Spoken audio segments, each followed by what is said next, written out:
Demo di Hari Sumpah Pemuda, minta Jokowi mundur, waras, ditulis oleh Syardi. Hari Sumpah Pemuda pada Kamis selalu diwarnai dengan aksi demonstrasi oleh sejumlah kelompok mulai dari mahasiswa hingga buruh. Salah satu kelompok demonstran membentangkan spanduk Presiden Joko Widodo untuk mundur. Spanduk tersebut dibawa oleh massa dari Aliansi Rakyat Menggugat.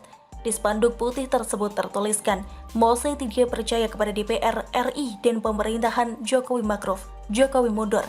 Ada juga spanduk lainnya yang meminta Jokowi mundur. Spanduk tersebut bertuliskan cabut Undang-Undang Omnibus Law atau Jokowi mundur. Masa tertahan di kawasan Patung Kuda karena akses menuju Istana Negara sudah ditutup. Sejumlah tuntutan mereka antara lain penurunan harga PCR dan pencabutan Undang-Undang Cipta Kerja. Saya sungguh heran dengan mereka yang demo. Mereka dengan gampangnya menyuruh Jokowi mundur, segampang menyuruh mobil angkot menepi di pinggir jalan. Otak mana otak? Ini sudah menjadi semacam tren di mana kalau ada isu yang mau didemokan, maka tuntutannya hanya satu, yaitu Presiden harus mundur. Dikhawatirkan ke depan misalnya mereka sakit perut dan diare, berhari-hari pun bakal menyalahkan Jokowi, menuntut Jokowi kasih obat atau mundur dari jabatan. Mengapa harus dipertanyakan nalar dan otak mereka? Mereka memang berhak meminta Jokowi mundur. Meskipun konyol sekali, ada masalah apa harus diselesaikan dengan tuntutan seperti itu. Akan tetapi kita juga punya hak untuk mempertahankan Jokowi karena Jokowi adalah produk demokrasi yang sah melalui pemilu dan tidak ada pelanggaran berat sesuai undang-undang yang mengharuskan dia mundur. Dan seandainya Jokowi mundur, siapakah penggantinya? Ini malah menimbulkan masalah besar kalau Presiden mundur di tengah jalan. Pasti ada konflik besar dan berbagai kepentingan politik akan saling sikut-menyikut. Tukang demo ini hanya modal otot yang katanya mahasiswa intelektual, tapi otaknya entah di mana.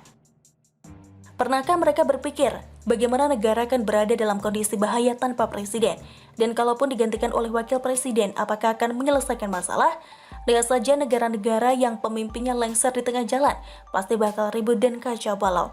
Kalau sampai itu terjadi, apakah mereka bisa membantu menyelesaikan masalah? Apakah mau bertanggung jawab? Pergantian presiden juga harus tunduk pada aturan dan konstitusi. Kalau tidak, bakal jadi kekacauan, kudeta, perang saudara, pemberontakan, revolusi, dan lain-lain. Itu semua bisa dilakukan tanpa konstitusi, belum lagi radikalisme dan terorisme yang bakal aji mumpung. Yang tukang demo paham gak soal ini? Rasanya gak mungkin. Mereka mah enak, cuma modal bacot teriak presiden mundur. Presiden mundur, mereka bakal teriak dan tertawa senang. Tapi tidak sadar negara ini jadi kacau. Sependek itukah pikiran mereka? Ngakunya pintar, tapi sebenarnya tidak ada pintar-pintarnya sama sekali. Teriak demi pelampiasan pikiran pendek mereka tanpa memikirkan efek dominonya ke depan.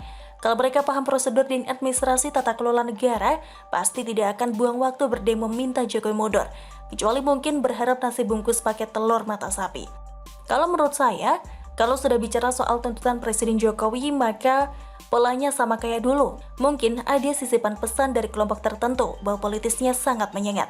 Ada yang berspekulasi ini karena satu keluarga yang sedang pusing 7 keliling karena utang kepada negara dan asetnya terancam disita. Tapi tidak tahu juga sih, asumsikan saja ya. Kadang kalau lihat aksi demo, tingkah sebagian dari mereka sungguh menggelikan. Kadang petentang-petenteng, kadang arogan menguasai jalan seolah itu punya nenek moyangnya. Kadang ngebut-ngebutan kayak orang tidak waras. Kadang blokir jalan bikin kemacetan berjam-jam. Yang model begini sok prihatin dengan kondisi negara, minta presiden mundur. Ada baiknya periksa dulu kejiwaan dan kewarasan. Perilaku sendiri saja banyak yang tidak beres, malah berani menunjuk keburukan orang lain. Dan yang penting adalah teriakan sampah seperti ini tidak akan pernah didengar. Jokowi pernah bilang kangen di demo, tapi bukan di demo oleh sekelompok tukang bikin semak yang tuntutannya tidak jelas. Presiden tidak punya waktu meladeni pendemo yang apapun isunya. Tuntutan tetap presiden harus mundur. Negara lain sudah terbang entah kemana berkat SDM-nya yang berkualitas. Di negara ini ternyata masih banyak sampah-sampah demokrasi yang isi pikirannya entah apa. Bagaimana menurut Anda? Silahkan tulis komen Anda di kolom komentar. Jangan lupa untuk like, subscribe, dan share. Siwur TV pamit, sampai jumpa. Wassalamualaikum warahmatullahi wabarakatuh.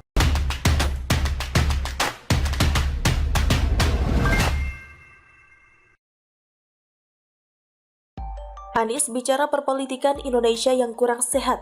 Hobi nyindir diri sendiri ya? Ditulis oleh Syardi. Anies mengaku bingung dengan anggapan orang yang mempersoalkan orang baik ikut dalam kontestasi politik Indonesia. Kalau orang bermasalah masuk politik tidak dipermasalahkan, kalau orang baik bermasalah masuk politik malah dipermasalahkan loh, kata Anies. Ini berawal dari Anies yang memberikan sambutan dalam acara peluncuran PKS Muda Institute sekaligus memperingati Hari Sumpah Pemuda. Dia mendorong pemuda agar tidak takut masuk ke dunia politik. Menurut dia, generasi muda harus berpolitik.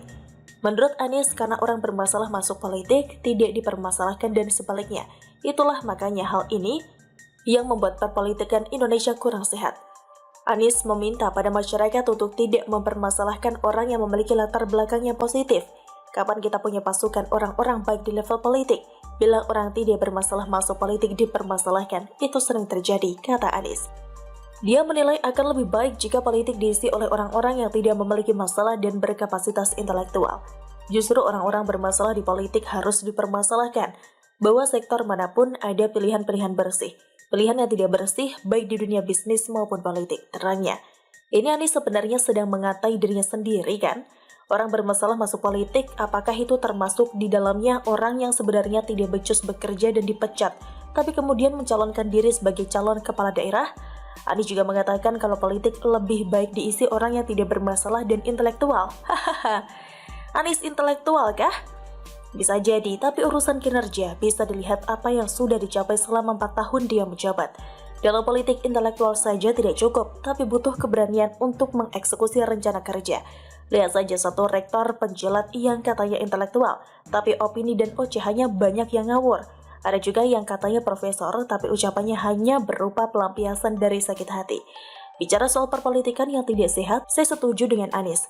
Makin kesini politik Indonesia makin parah. Tapi lihat dulu kapan itu semua dimulai. Rasanya semua pasti setuju kalau politik Indonesia makin memecah belah saat dimulainya ribut-ribut soal ucapan Ahok.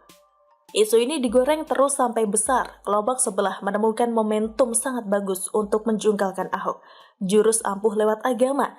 Selanjutnya kita bisa lihat sendiri betapa banyaknya kita dengar memilih pemimpin harus seiman.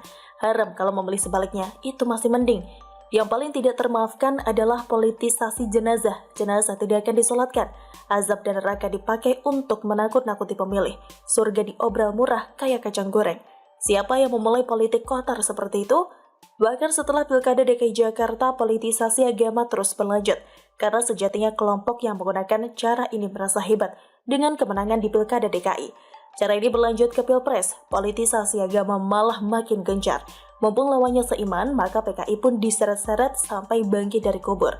Ulama kelompok mereka ikut-ikutan, seolah pilihan mereka paling benar dan paling direstui Tuhan. Dan jangan lupa dengan narasi partai setan dan partai Allah oleh Pak Tua kurang ajar itu. Mari kita tanya kepada Anies, apakah politik seperti itu bagus?